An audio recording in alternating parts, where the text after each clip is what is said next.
Hello everyone. सो आज हम बात करेंगे जो रिसेंटली लेऑफ होता है उसके रिगार्डिंग। एक्चुअली लेऑफ का मतलब क्या होता है एंड इसके जो पीछे में क्या रीजन हो सकता है। So layoff normally it means removing employees from the jobs, ठीक है।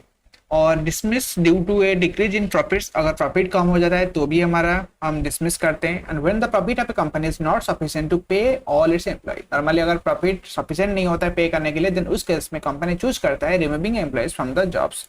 इट ऑफ रिसेंटली आईबीएम ने one of the largest tech company in the world laid off. IBM ने अभी रिसेंटली ले ऑफ किया है 3500 employ. This is the largest layoff since 2020 के बाद अभी this is the largest one. And उसके बाद mid life crisis is the main reason for the layoff. जो मिड लाइफ क्राइसिस हुआ है this is the main reason है lay off के लिए। Apart from IBM several other techs जैसे कि अमेजन ने, माइक्रोसॉफ्ट ने, मेटा ने भी इसमें अपना जो एम्प्लॉयज को रिड्यूस किया है, ठीक है। और इसके पीछे रीजन क्या हो सकता है? The United nation federal has increased the interest rates। अभी obviously ये इंटरेस्ट रेट क्यों इंक्रीज हुआ है? जैसे कि हमारे पास अभी हमारा इन्फ्लेशन जो है ना, एक सेकेंड। सो इन्फ्लेशन अभी सबसे हमारा हाई है, ठीक है। सो इसके लिए जो इन्फ्लेशन टारगेट है उसी को अचीव करने के लिए अभी हमारा क्या हो रहा है, इंटरेस्ट रेट को इंडिया ने भी इंक्रीज किया है। एंड इसका इफेक्ट रहता है कि यूएसए ने भी अभी अपना इंटरेस्ट रेट सबको इंक्रीज किया है रफली टू कंट्रोल द इन्फ्लेशन, ठीक है। और during the inflation the apex body increases the interest rate. Normal inflation में होता क्या है, जो अपेक्स बैंक होता है वो इंक्रीज करता है इंटरेस्ट रेट को to encourage people to save and invest. To save and invest करने के लिए वो इंटरेस्ट रेट को इंक्रीज करता है। इसका मतलब जो होता है हमारा जो लोन फैसिलिटी है ना, उसमें भी हमारा इंटरेस्ट रेट इंक्रीज हो जाता है। एंड साथ ही साथ हमारा लोन का भी इन्वेस्ट हो जाता है, इंक्रीज इंटरेस्ट रेट। एक सेकंड, ओके। सो यहाँ पर जो इंक्रीज हुआ है इंटरेस्ट रेट, एंड इसमें सेव एंड इन्वेस्ट कैसे होता है, इसमें हमारा लोन का भी जो होता है इंटरेस्ट रेट वो भी इंक्रीज हो जाता है। साथ ही साथ हमारा जो डिपॉजिट है जैसे हमारा एफडी हो गया, आरडी हो गया, उसमें भी इंटरेस्ट रेट हाई हुआ है। दैट मीन्स अभी लोग ज्यादा से ज्यादा डिपॉजिट कर रहे हैं। एंड लोन का जब इंटरेस्ट होता है, लोग ज्यादा से ज्यादा लोन लेने से अपना जो इंटरेस्ट को कम कर देते हैं। उससे क्या होता है, मार्केट में जो मनी का फ्लो है, मनी का सप्लाई है वो थोड़ा डिक्रीज हो जाता है। एंड ये हेल्प करता है हमें अपना जो बैलेंस मेंटेन करने के लिए। और उसके बाद क्या होता है, कंज्यूमर डिमांड्स डिक्रीजेस। इसमें कंज्यूमर का जो डिमांड है वो डिक्रीज हो जाता है। पीपल स्टार्ट सेविंग, इसमें स्टार्ट सेविंग करते हैं क्योंकि एफडी का इंटरेस्ट भी ज्यादा होता है उसमें, ठीक है। तो डिक्रीज एंड लोन कम हो लेते हैं क्योंकि लोन का परसेंटेज थोड़ा ज्यादा है। And this decreases the liquidity in the country. जो लिक्विडिटी अभी हाई था उसको डिक्रीज करने में ये हेल्प करता है। दिस इज वेरी इंपॉर्टेंट अगर हम आरबीआई के लिए जाते हैं कि हमारा जो रेट अभी इंक्रीज हो रहा है क्यों हो रहा है एंड ये इन्फ्लेशन कैसे क्या काम करता है। This line is very important.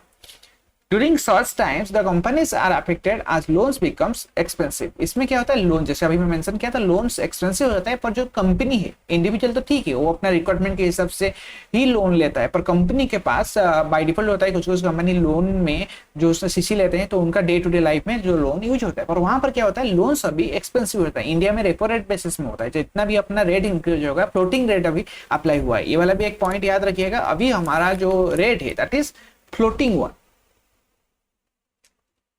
That means जितना भी रेट चेंजेस होगा अकॉर्डिंगली हमारा इंटरेस्ट रेट भी इंक्रीज होगा एंड लोन्स क्या हो जाएगा, एक्सपेंसिव हो जाएगा। This leads to lay off. अभी कंपनी लोगों को अगर ज्यादा इंटरेस्ट पे करना पड़ेगा तो उनका प्रॉफिट जो होता है वो अफेक्ट होता है। ये जो फर्स्ट पॉइंट है ना, प्रॉफिट, डिक्रीज इन प्रॉफिट हो रहा है क्योंकि उनको ज्यादा इंटरेस्ट देना पड़ा है। तो यहाँ पर this leads to lay of.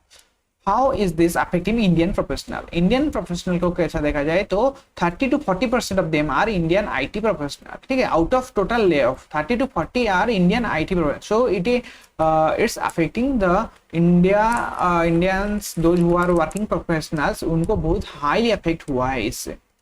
They are on L1 and S visa in the USA। S1 visa allows American companies to hire। ये जो H1 visa होता क्या है, इसमें जो अमेरिकन कंपनीज है उनको foreign company to hire foreign companies को हेल्प करता है H1B वीजा में, ठीक है। सो इसको ये वाला फेस टाइम को फेस करने के लिए this is the thing, and इसको इसीलिए अभी इकोनॉमी में जो भी बैंक सेंट्रल बैंक होते हैं उनको स्टेप लेना पड़ रहा है, रेट को इंक्रीज किया जा रहा है, एंड इन्फ्लेशन कंट्रोल करना बहुत ज़्यादा जरूरी है, क्योंकि इसमें एक ऑल जो कंट्री का एक ओवरऑल इकोनॉमी इसके ऊपर डिपेंड होता है। And for a long term ये वाला जो शॉर्ट टर्म वाला लॉस हो रहा है we need to face, and इसके लिए क्या हो सकता है, हमें थोड़ा बहुत बैकअप प्लान लेना है, एंड कोशिश करना है कि हमारा जो डे टू डे लाइफ में ये हाई इफेक्ट ना हो। पर कोई भी अगर किसी को जॉब से निकाला जाएगा then and after giving lot of efforts, lot of things for that particular company, then this is a very bad one, but this is the effect of the post pandemic, and we all need to be more courageous and अपने आप को strong करिए, ठीक है, and let's hope for the best। We can hope कि inflation जल्दी से अपना कंट्रोल में आ जाए। एंड इन्फ्लेशन का जो टारगेट रहता है हमारा एज पर द आरबीआई हमारा जो इन्फ्लेशन का टारगेट होता है दैट इज 4% है। दिस इज प्लस और माइनस 2%। इधर हमारा हाईएस्ट 6% है, अभी ज़्यादा हो गया है, इसीलिए अभी फिर से आरबीआई ने फिर से 0.25 इंटरेस्ट बढ़ाया है, मतलब पॉइंट्स बढ़ाया है, एंड हमारा कम हो सकता है 2% ओनली।